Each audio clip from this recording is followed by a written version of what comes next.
জাতীয় সংসদের ক্যাবিনেট কক্ষে সংসদীয় কমিটির বৈঠক চলছে। এই মুহূর্তে সেখানে আছেন সহকর্মী মুরসালিন হক জুনায়েদ। সরাসরি যাব তার কাছে।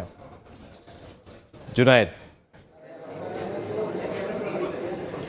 জুলাই জাতীয় সনদ বাস্তবায়নের ইস্যুতে ত্রয়োদশ জাতীয় সংসদের যে প্রথম অধিবেশন শুরু থেকেই বেশ সরগরম পরিস্থিতি ছিল এবং এরই প্রেক্ষিতে যেই ধারাবাহিক আলোচনার যে কার্যক্রমগুলো শুরু হয়েছে সেই শুরুর প্রেক্ষিতে কিন্তু সরকারি এবং বিরোধী উভয় দলের পক্ষ থেকে নানা যুক্তিতর্ক যে চলছে সেই পরিস্থিতিতে কিন্তু সংসদ অধিবেশন বলা চলে বেশ জমে উঠেছে এবং সরগরম পরিস্থিতি অধিবেশন কক্ষের ভিতরে। এবং তার প্রেক্ষিতে গতকাল জুলাই সনদ বাস্তবায়ন ইস্যুতে যে সংবিধান সংস্কার না সংশোধন যেই বিষয়টি উঠে এসেছিল তার প্রেক্ষিতে আজ সকালেই বিরোধী দল অর্থাৎ জামায়াতের দুইজন সংসদ সদস্য এটিএম আজহারুল ইসলাম এবং ব্যারিস্টার নাজিবুর রহমান দুজনের সঙ্গেই তারা গণমাধ্যমের সঙ্গে কথা বলেছেন এবং তাদের বক্তব্যের প্রেক্ষিতে যে বিষয়টি এখন পর্যন্ত জানা গেছে যে তারা বলছেন সংবিধান সংশোধন কমিটি এইটিতে বিরোধী দলের যে রাজি হওয়ার বিষয়টি বিরোধী দলীয় নেতার বক্তব্যের প্রেক্ষিতে তুলে ধরা হয়েছে, এটি এক ধরনের মিসকোট করা হয়েছে তাদের দাবি, তারা এরকমটাই বলছেন। কিন্তু বিরোধী দল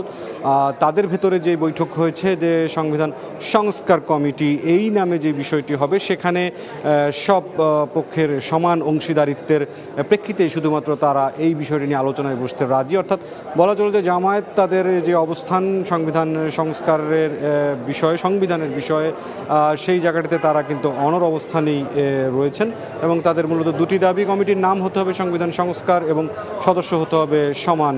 এই প্রেক্ষিতেই তাদের আজকের আলোচনাও তারা শুরু করবেন আজকের সংসদে। এখন পর্যন্ত এই ছিল জাতীয় সংসদ থেকে সবশেষ। জাতীয় সংসদ ভবন থেকে যোগ দিয়েছিলেন সহকর্মী মুরসালিন হক জুনায়েদ।